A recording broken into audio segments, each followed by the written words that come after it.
Hello, sixth grade. This is Chapter 3, Lesson 1 on population, and I'm going to go over the notes with you via video format.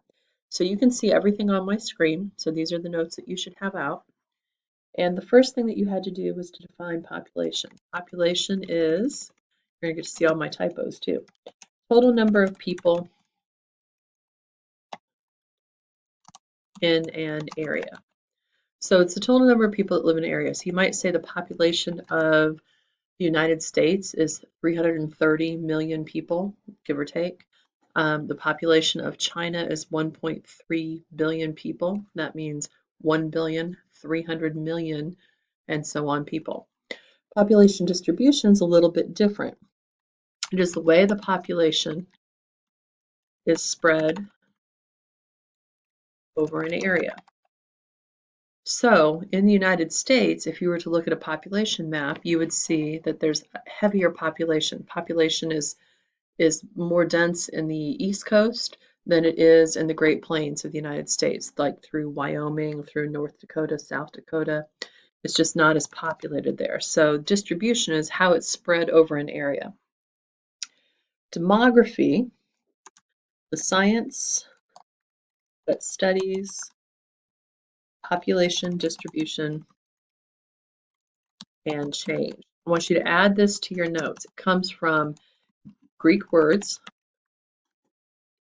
demos, which means people, and graphy, which is the study of. So demography is literally the study of people. So this information you need to add to your notes.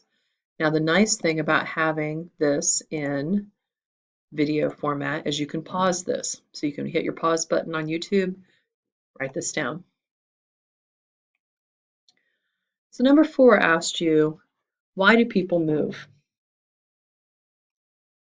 People move for a variety of reasons, right? And place has a lot to do with how they decide to move. We're going to get more into how people move in the next section, which is migration. We'll talk about push factors that push you out of the place that you're in, pull factors that pull you towards a new place. Generally, people move when they have a good reason to do so. Maybe they can live better in a new location. That could be something with the climate maybe is better for them, maybe something with the cost of living. Lots of different reasons why people might move. So population and history, where did people live in the past? In the past, most people lived on farms in rural areas.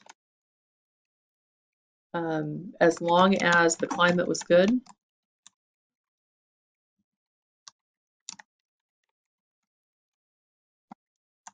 people tended to live in those areas. However, and we'll talk about this with migration, we'll talk about urbanization. So as people begin to move to the cities, that creates some challenges. New population clusters, how did where people live change after 1800 and why? So after 1800, new methods of transportation were developed, including railroads and steamships. Okay, this is not the super quick travel that we have today, right? If you want to go somewhere today, you can get in a car and you can drive directly to that location. If you don't have a car, you can rent a taxi, you could rent a car, you can call an Uber, and you can go directly to your location. It's a little bit different, right? 1800, you're still talking about railroads go from point A to point B, and maybe you had to travel to get to A and you had to travel to get to your final destination from B, but you could cover vast amounts of space, basically. Steamships, you could move more quickly from Europe to America, or you could sail up the Mississippi River. So all of that helped people move quickly. Also, after 1800, there were new jobs in factories, in cities, which caused urbanization. Urbanization is not something you have in your notes yet, but it's coming. Urbanization is the movement of people from farms to the cities. So crowded cities grew, as your book says, in regions where prior to that they didn't really have that many. So population density is your next big idea. Remember, you've got that red heading. You might even mark these as red headings. So distribution, right? You've got this definition. This is the key for understanding distribution.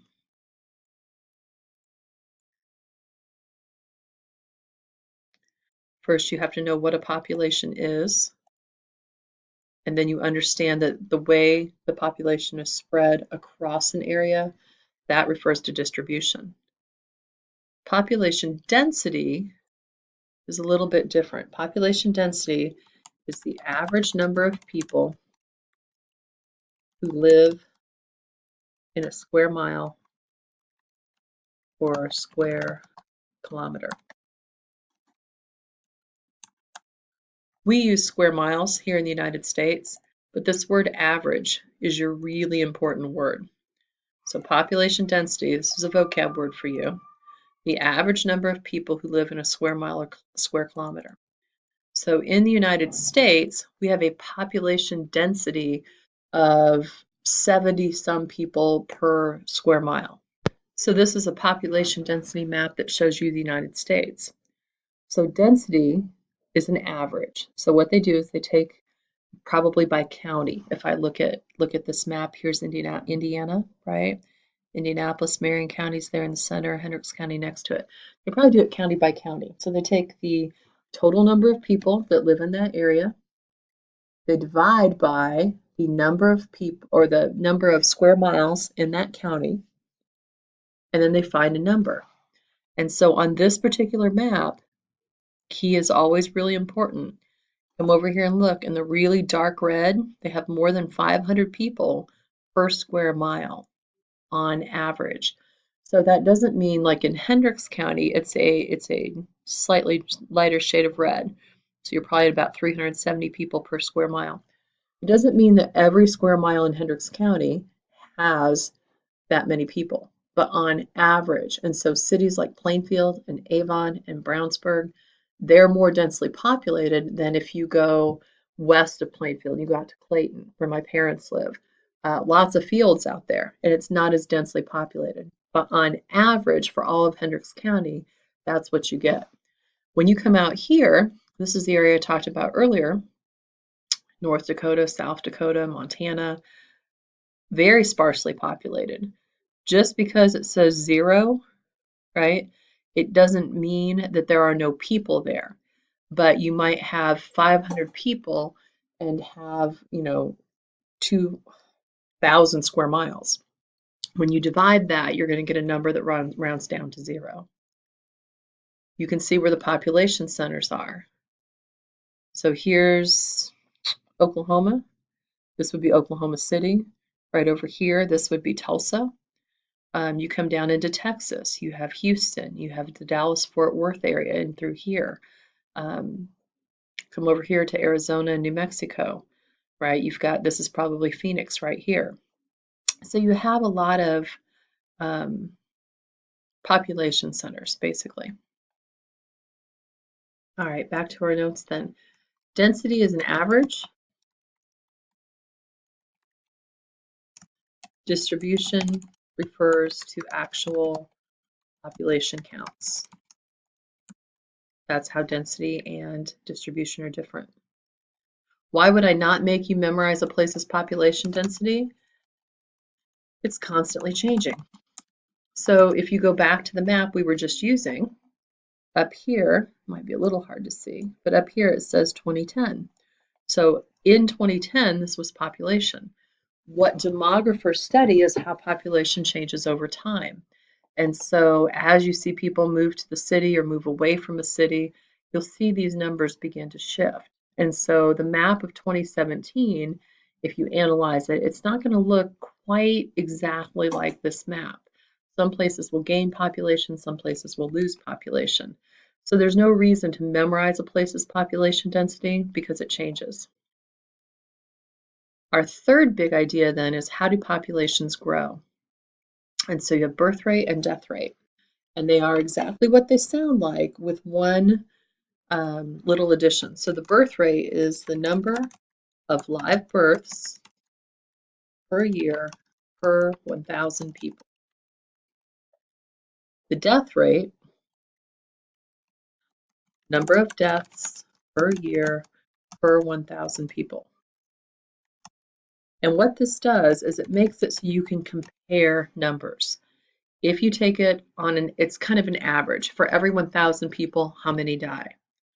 That way you can compare a country like Bangladesh that has a smaller population to a country like China that has a larger population. You can compare the United States to India when you do something like that. All right, so what I've done here is I've come to the CIA World Factbook, and I've looked up the United States. I'm going to go to People and Society. When I come down here, we have these figures. So we have birth rate, we have death rate. Birth rate, 12.5 births per 1,000 people. Death rate, 8.2 deaths per 1,000 people. So this gives us a positive birth rate. We have more people being born than we have dying. Our growth rate is 0.8%. That's a pretty low growth rate. If we were to look at the birth rate, just the birth rate, we're 158th in the world. So countries that have a higher birth rate are ahead of us up here. Countries with lower birth rates are below us. So again, these countries have all different populations, but because it's an average of 1,000 people, it doesn't mean that only 12 people were born, but it means for every 1,000 people, you grew by 12. So the United States, 158 with 12.5.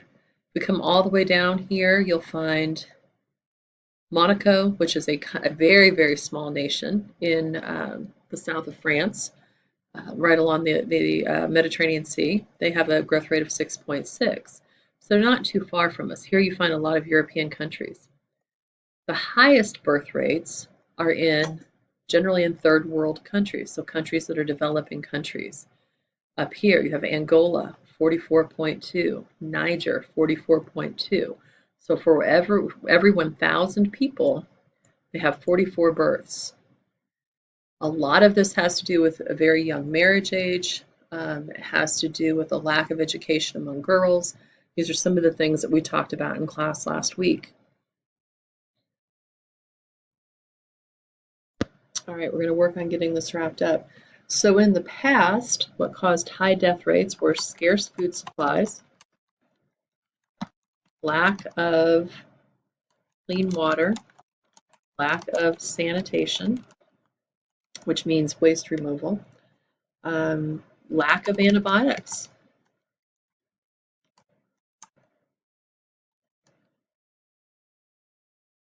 Because of all this, life expectancy was short.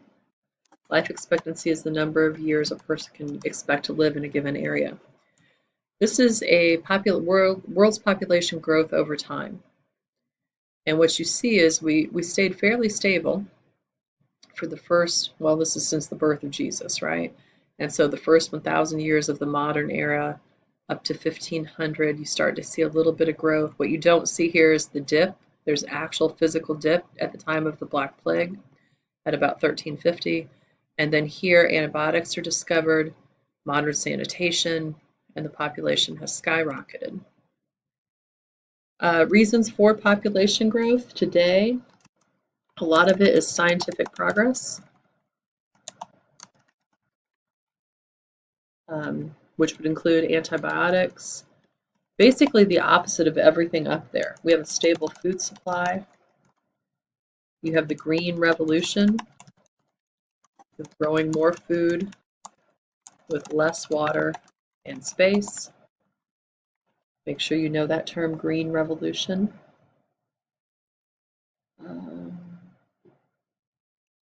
Improvements in cities. So you have sanitation,